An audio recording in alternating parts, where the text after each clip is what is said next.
Australia's wildlife is known for being dangerous, but there's one animal that is potentially more dangerous than every other animal, and that's our toads. Yes, that is the topic of today's video, and if it wasn't completely obvious to you already, we are talking today about the Australian cane toad. And more specifically, that they were part of one of the most well-known and most devastating invasive species invasions we've ever seen.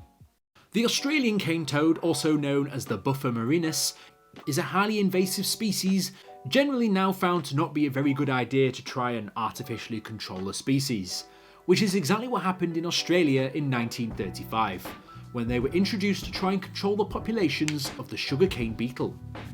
We all know Australia has had some bad species, but the idea of trying to replace one invasive species for another is generally not a very good idea.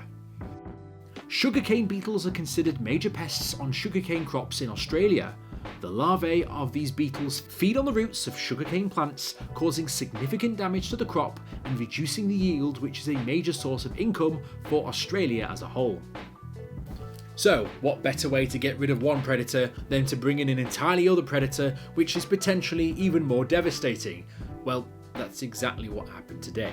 Basically, the introduction of the cane toad was a rather misguided attempt to try and control this already invasive species, so who thought that was a great idea?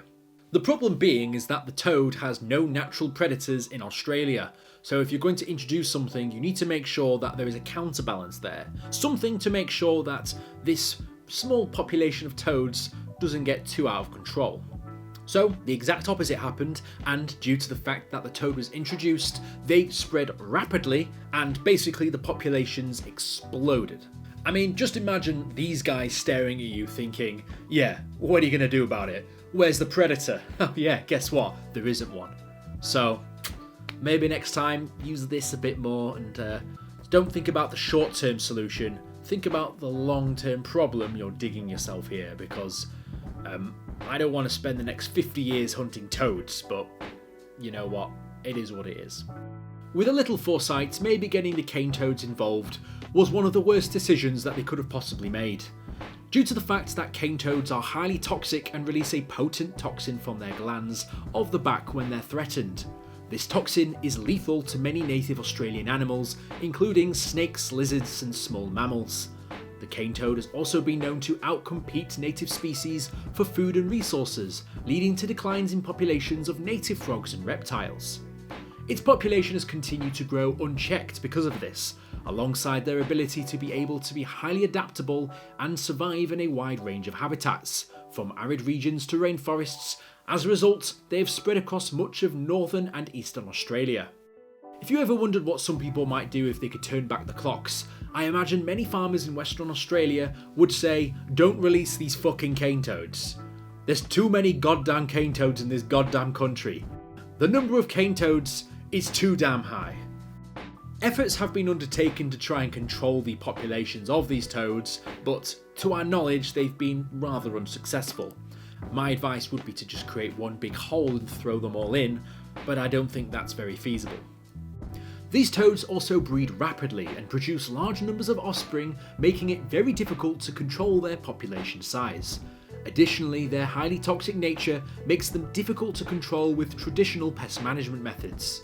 It also doesn't help that they can breed quickly, wink wink, at all times of year, making their population explosion not just an isolated incident at one time of the year. Some methods have been tried and tested to try and prevent the expansion of these populations by using natural barriers and boundaries to try and contain them, but as far as eliminating the toads, it's a very difficult job to do. The impact of the cane toad on Australia's ecosystems has been truly profound. Many native species have declined in population size or even disappeared altogether as a result of the toad's invasion.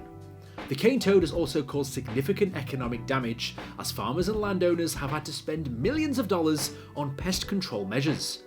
The cane toad is now considered one of the most successful invaders in the world, and has caused significant ecological and environmental damage throughout Australia.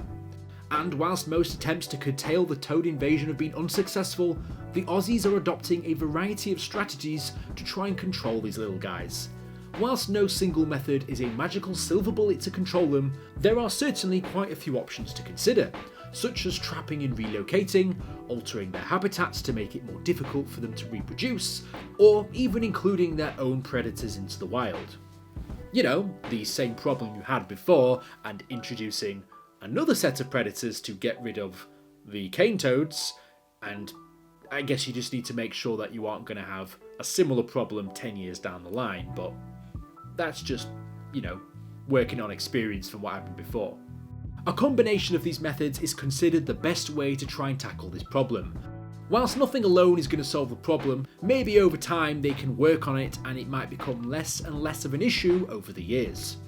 Whilst there's been limited success, there's still a bucket load of toads out there, and I think we have some way to go before the issue is truly resolved.